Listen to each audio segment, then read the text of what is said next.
Let me ask you a question today. When was the last time that you sat still, alone, in a room, no phone, no TV, no podcast, not doing something, just you and your thoughts? You didn't feel guilty, you didn't feel agitated, you didn't feel like this was awful. Now, if you are like 99% of men listening, that's never. If you're like men who hang perhaps more around me, you might have done it more recently. Why do we look at that? Well, silence tells us a lot. And there's a quote, and it goes along the lines of, and for brevity, I'm not going to find the specifics of it. Many of men's problems arise from his inability to sit alone in a room by himself. Why do it? There's many reasons, but the fact that we might really struggle with even the idea of it, let alone the execution of it, without feeling guilt, without the list coming to mind, I need to do that, I need to do that, I need to do that, I can't be sitting here like this, all the discomfort, all my own shit. It tells us so much of what's going on. One, that is needed more of. Two, let's dig a little bit deeper. It shows us how we often stay in a very upregulated, distressed state of mind and state of internal being. It shows us that we often have succumbed perhaps to this broader societal idea where we use stress and busyness as a kind of badge of honor. So many men that I end up working with or talking to have kind of taken on board this idea that if you're not suffering, if you're not working hard, then you aren't working and you have no worth or no value. We're going to dig into this a little bit more today. We are going to look at what this is. We're going to look at why this happens. What's the root causes of all of this? And we're going to look at the solutions. Like, what can you do about this? What you can do about this, broadly speaking, and now, today, moving forward, every day. Stick around at the end because I'm going to give you a very simple 2-minute tool that you can use to help you figure out where you are on the scale and, more importantly, what you can start to do about that mode of constantly being on stress, high stress, doing things, getting things done, always feeling like you're in reaction mode, what you can do about it now. Here's the thing. We have been sold a lie, a very expensive, very costly lie. That lie says, if I'm not suffering, if I'm not providing, if I'm not working hard, I don't have worth, I don't have value, I don't get to rest. All of my needs need to come last. Everyone else needs to be taken care of first. It says if I'm not exhausted, I'm not working hard enough. If I'm not finishing my to-do list every day, I'm not working hard enough. I'm not good enough. Those things very, very close together. So we spin the plates. You run the business, all of the business. You're the hardest working employee in the business. You come last in everything. You carry the mortgage. You carry the vision of the family. You white knuckle your way through the week, waiting to finally get on top of it, finally get to that break that never comes. I'm telling you right now, that hustle, that inability to switch off, that logic that keeps telling you you've got to do more and more and more and more and more, that's not ambition so much as a trauma response. Sure, ambition is in there, but it's usually absorbed by all of your own bullshit and history that we must explore if any of the strategy to mitigate all of this is going to have any chance of working. That is your nervous system getting into survival mode and essentially telling you that I don't feel safe enough to stop and slow down. It's not safe for me to do that. And that creates this logic in the brain that says, if I stop, I won't be able to get started again. So it narrows the focus and that we only ever see through this tiny little needle hole and we miss everything else going on around us. We drop the ball, we make mistakes, we overreact, we don't show up in the most effective way. We feel shitty, we respond shitty, we be irritated, we be impatient, and we generally just don't be our best selves. So today we are not going to talk about time management so much as perhaps you might be searching for the silver bullet to manage all of your time, to squeeze more time and to make more time. We're going to find some more time. Where do you think you're going to find time? It exists.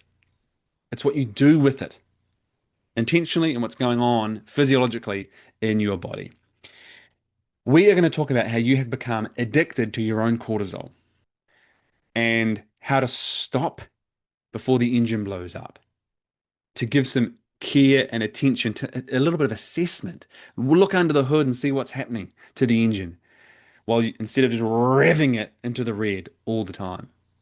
All right, let's crack into it. So, mindset, physiology. Here's the thing that's going on. You have your sympathetic nervous system and your parasympathetic nervous system. So when we talk about upregulation, we talk about your sympathetic nervous system dominance. This is fight, flight, action, get shit done mode, right? And this is a very effective, very necessary mode as a human, right? This is where, generally speaking, cortisol energy is put into the bloodstream. Certain things are upregulated so you can get shit done. You know, if you think back to your very basic biology, hunt or being hunted, move, survive. That's part of that big, big mode. So we've got to get shit done. We need energy to do things, fight, flight, or freeze.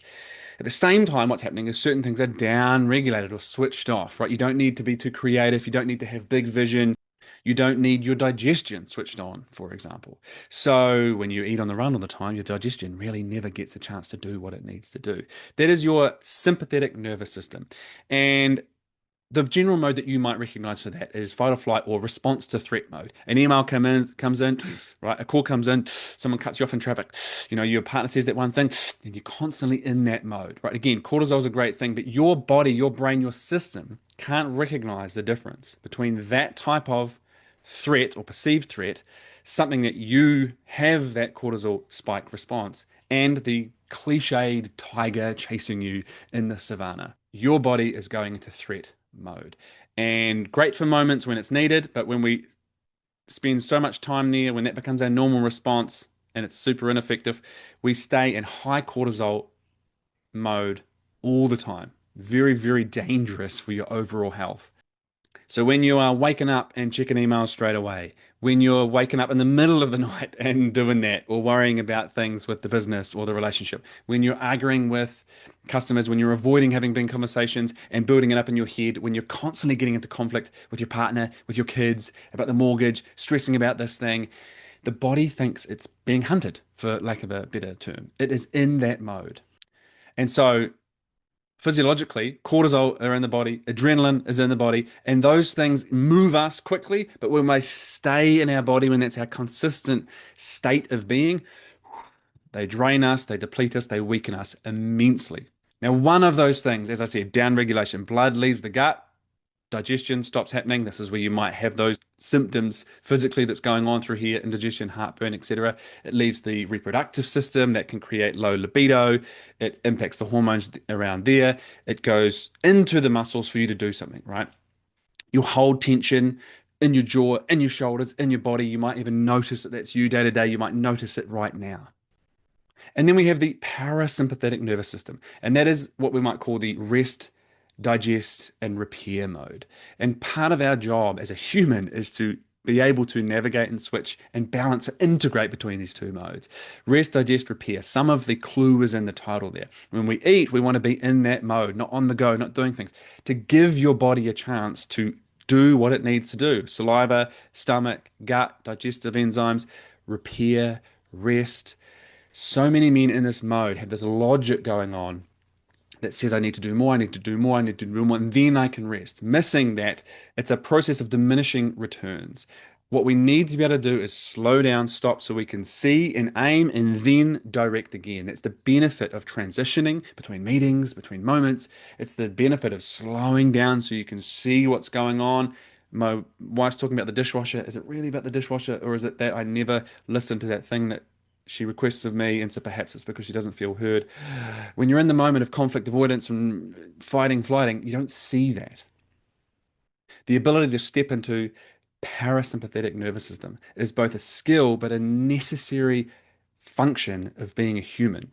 Rest when you're dead is such a cliche bullshit statement. Rest so you can speed up. So here's the thing. When you are in fight or flight and that upregulated nervous system dominance, your prefrontal cortex goes offline. That is logic, empathy, strategy. And the line comes to mind, you know, you can't be a general when you're fighting in the trenches because you're focused on what's right in front of you. You can't see the whole battlefield. And so you're in survival mode. When you're in survival mode, as research has shown us, your IQ drops. You can't think as clearly. You snap at your kids. You make rash idiotic decisions that you later on regret. You're kind of operating in that lizard brain of survival. The other thing that happens as a result of that is our breathing changes, right? So we go into tension mode. So all of a sudden we can start breathing into our chest again.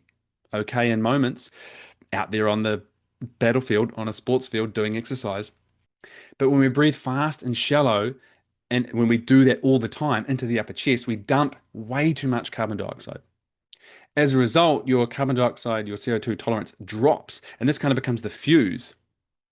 And if your fuse is short, and this is what a lot of guys will talk about, their impulse control, their anger control, really what's going on is that you're kind of in hyperventilation. Physiologically, you're kicking into that old mode. Chemically, you're primed to explode. And so if it becomes muscle memory, you explode.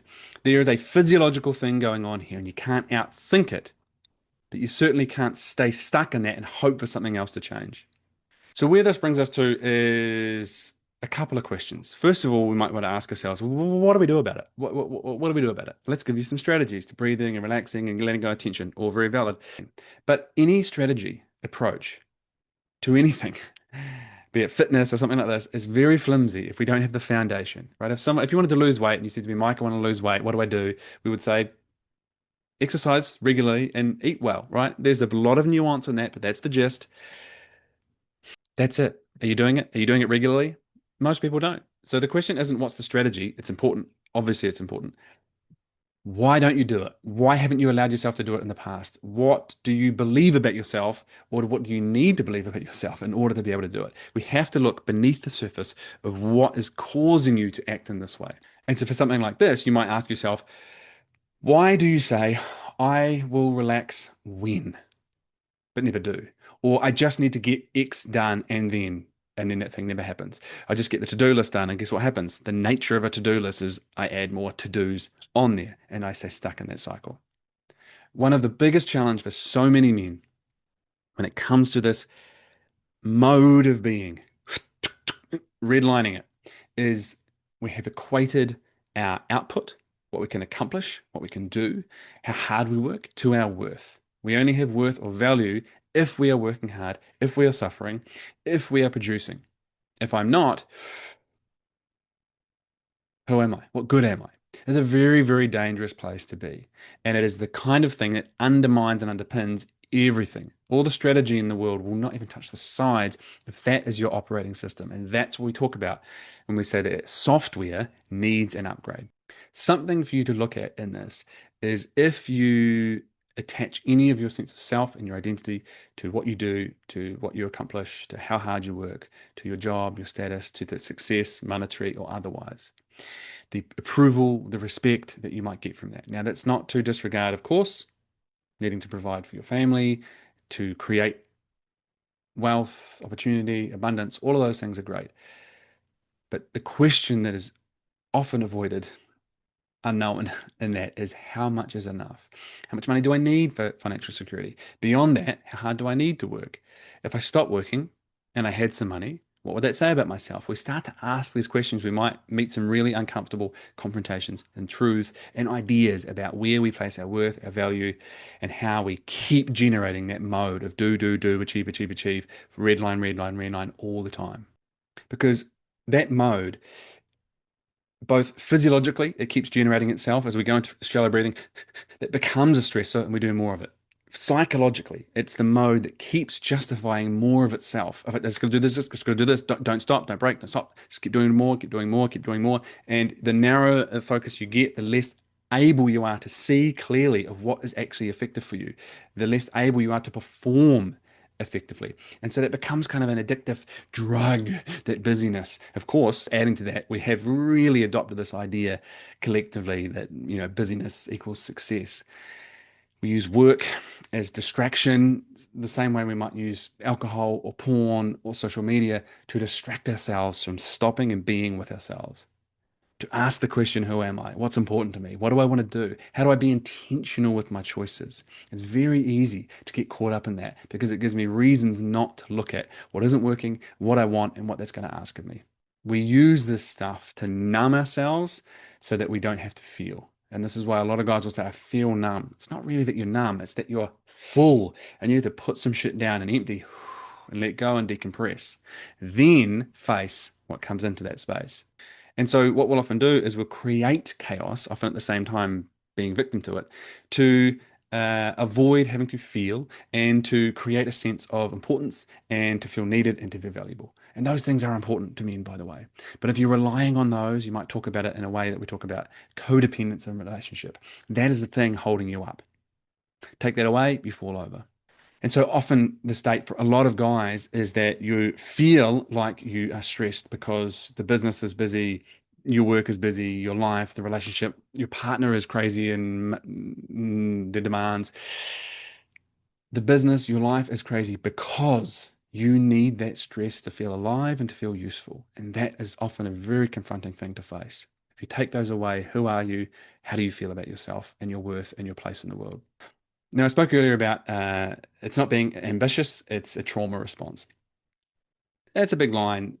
That requires a lot of investigation for every individual. But if you grew up in a chaotic home where busyness, busyness, busyness was the mode, where you had to work hard, where people who didn't work hard were bums and they were judged, and you had to perform, and that's where you got love, and all of a sudden quiet and peace and ease feel dangerous. They feel threatening to your safety, to your worth, to your identity. And so quiet feels boring. Ease feels dangerous. It's a threat to your safety, to your status, to you being okay, to being good enough. When that idea of hard work is glorified, what we miss is the nuance in that. Absolutely, work hard and apply yourself to things that are meaningful and be able to rest, be able to enjoy life, right? Stop and smell the roses. Just don't live in the bush. The result for me, and I've seen this hundreds and hundreds of times personally, is that there's this hyper value on hard work to the point that if there isn't hard work, who am I? I have no worth. I have no value. So the end result is I will consistently make life hard for myself. Ease will come, I'll make it hard. I'll want peace. I'll want space. It'll come. I'll fill it. Even to the point that I might just get up my phone and do something. Fill emails, go for a shit, take my phone, fill, fill, fill. Because I don't allow space and peace and time because I'm actually confronted with myself in there. And that can come from any number of things, but certainly it can come from our home environment where perhaps chaos was the norm, where performance was the only thing praised, and you learned that I need to be doing and working hard to have any worth and any value. Now, we broaden that out. We have kind of created a society where men tend to only be praised for what they can do, how well they can do it, what they can achieve, what they can produce. Very important as a blanket, as the only mode to things, extremely dangerous for all of us. Because what we'll end up doing is manufacturing stress and busyness and chaos and justifying it as this thing and that thing and whatever the justifications are, just to feel normal. And so the end result is you're running on survivor software where you are not in the savannah under threat. If you want peace in your life, you have to create it and choose it and overcome that old software. So that's what we're here to do. Let's look at it. Now, here's the thing. You can't kind of think your way out of a physiological response. It's part of it, but it's not it. Just like if you've got a feeling, you can't think your way out of it. It's a feeling, not a thinking. There's many ways that we can do this, but if we're up in here, narrow focused, we have to travel that very hard, difficult distance for a lot of men down here into the body, into the heart. And the simplest way that we can start to do that is to tap into the breath. The breath is often reflected in being in that upregulated sympathetic nervous system dominance.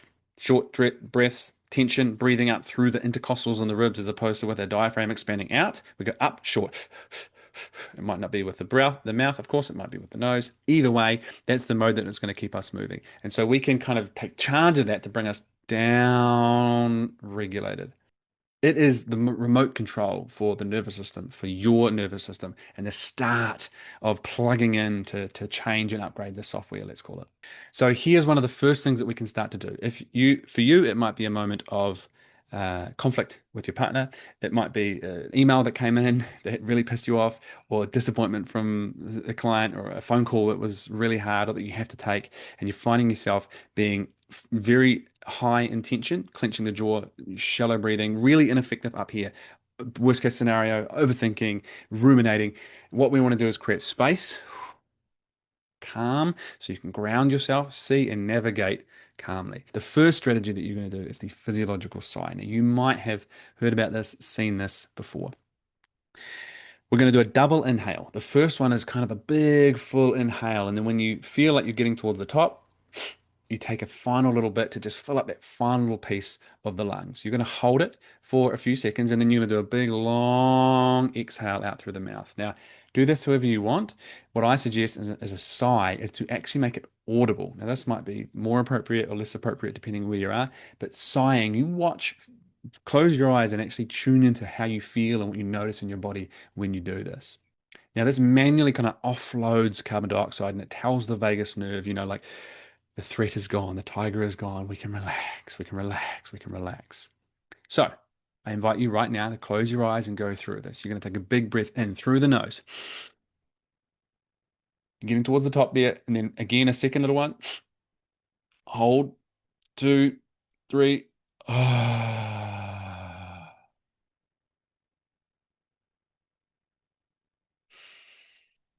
Take a couple of breaths and go again.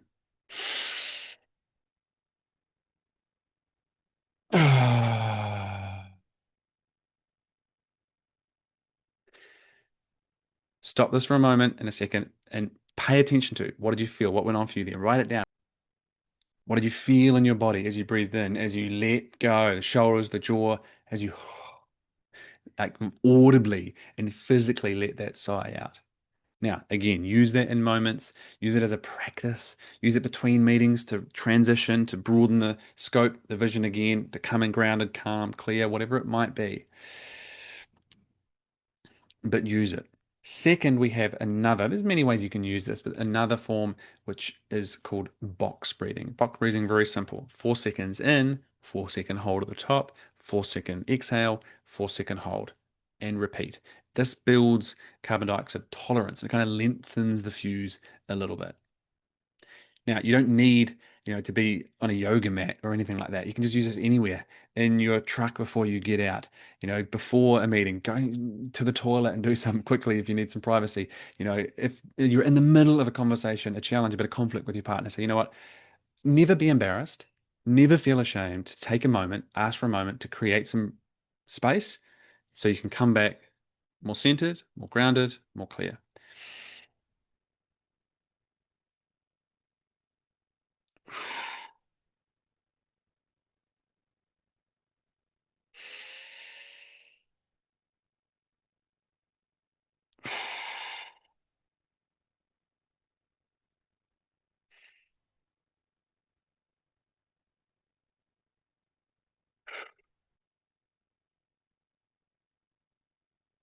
And cycle and cycle and cycle. Start with 10, then do 20, depending on as if it's a daily practice, if you're using them in little moments. A very simple way to build that tolerance. And then the final kind of baseline rule of thumb, if you want to start down regulating and using the breath to broaden, ground, calm, clear, down regulate. Breathing in through the nose, a couple of seconds, hold for a second, and then elongate the breath out. Double the length of the inhale. Is just a really, really simple rule of thumb. You might see here many practice many other forms, but I would think it's a very, very simple way to start down regulating, letting go of tension. Now, this is a big subject. It is well beyond here's some breathing exercises to help you down regulate and create spaciousness and be more calm in moments, although it very much is that. We have to look at what is going on beneath the surface on why you end up and just redlining it all the time. Busyness, reaction, reaction, defense, attack, threat, fawn, flee, whatever's going on for you. We have to look under the hood at why we do that. And for you individually, often because you're addicted to that mode of cortisol, it's become unsafe for you to be at ease, to be at rest, to relax. You feel guilty, you feel shame, you feel discomfort at your own shit that comes into those moments. And often you've attached so much of your own worth to your output, to what you do, to the mode of busyness. In order to counter that, we have to see and notice the thoughts that come into our head in those moments. The idea of rest, of taking a break beyond a scheduled holiday, perhaps when it's allowed. Even that's hard for many guys. This glorification of busyness, of hustle culture. The answer isn't to have no drive and do nothing. It's to integrate, but to challenge those thoughts. I'm lazy if I take a rest, whatever it might be. And when those types of thoughts come, remember they're a story, they're a thought. Don't attach all the meaning in the world to them, but notice them and start to challenge them. Do I know that to be true? What else do I need? I also know logically that in order for me to function and perform well, I have to rest so that I have energy, I have spaciousness, I have creativity, and I actually can approach it from a calm, grounded place because that's where I'm more effective. Like I can challenge those thoughts, but you must. Because if you've got all the old stories on repeat, if they are muscle memory, your job has to be consciously bringing them into awareness where possible, challenging them, reframing them, and choosing a different action. And sometimes that action might be the exact thing that feels really fucking challenging, really fucking uncomfortable to do. I'm going to give you a really simple example of a challenge and an exercise that I gave Mark, one of the men who works with me in my Zeus Inner Circle coaching mentoring program. Mark still has this, in parts for sure, a classic redliner where worth was attached to output and finding it very hard to be proud of himself unless he got all of his things done for that day on the to-do list. And I said to him one day, do you ever wake up in the morning and feel proud of yourself? And he's like, how could I? I haven't got anything done yet. You can see just in a sentence like that how much his worth was attached to what he gets done in a day. Like it resets at midnight, like some kind of output pride Cinderella. I said, you can be proud of the things that you do, but you can also be proud of who you are as a man. And of course, it's made up of the things that you do, but it's baseline. I can give you an example just recently where with my daughter, didn't have one of my finest moments, not proud of how I was in that moment. Am I proud of who I am and how I am as a father? Absolutely. Was I proud of that moment? No. But if I attach everything to what I do in that moment, I'm always going to be beating myself up. I'm always going to be judging myself. I'm never going to be good enough. We are the sum of our choices. Some of them won't be that great. But if I'm setting a level of perfection that I need to do everything, be everything, get everything done, have everything done on my to-do list, then I can finally rest and relax and enjoy my life. I probably will never get to that point because I've created this software system that says in order to have value and worth, I have to be doing and achieving. And so the moment that stops and peace and space come, I will fill it, I will sabotage it, I will throw a fucking hand grenade in there, and I will make a fire for myself, right? If you thrive on putting out fires, the moment there's no fires, you become the arsonist. And if that is your mode, you have to investigate it because all the strategy to do breath work in the world won't do shit if that is still your operating system. Stop wearing burnout and stress and busyness as a badge of honor.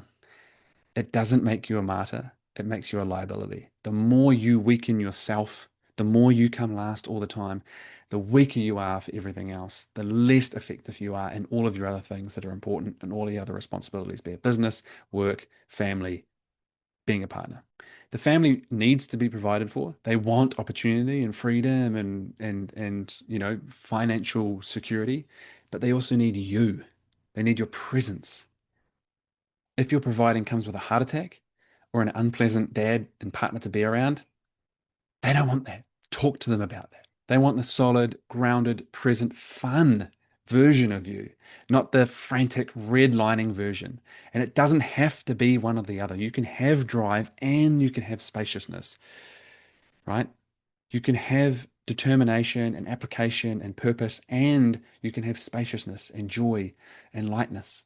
Now, if this episode has spoken to you, if it is speaking to you, if it is hitting a nerve, then I have a very simple and easy and powerful 2-minute burnout and diagnostic tool, the red line audit. All of the links, all the information are in the show notes.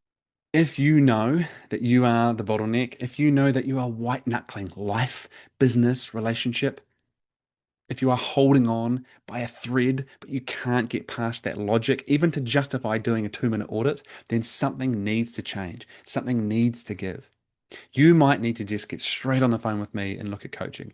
But I implore you, first of all, take 2 minutes, fill out that really quick audit, see in front of you the data that tells you what's going on for you. Take a breath. You can do this, but you can't do it alone. The software that got you here will not get you anywhere new. It's time for an upgrade, but we cannot upgrade alone. What are you going to plug into? Your mode, your muscle memory, your justifications is the software that keeps running. To change that, we need to change environment, we need to change input, perspective, and information. I trust you take something from this. If this lands with you, pass it on to another man that you think could do with this, that you see redlining it, that you see in the busyness trap, that you see struggling to take a breath, struggling to take a rest, not allowing himself to relax and enjoy his life. Because the world does not need more stressed out, highly strung, hustle culture, flat out men. It also doesn't need more men that have zero drive and are lazy and have no purpose. It needs men who can apply themselves to get meaningful shit done and be present in their lives with their partners, with their kids, and their business, with things that are meaningful to them and live a fulfilling life. And that can be you.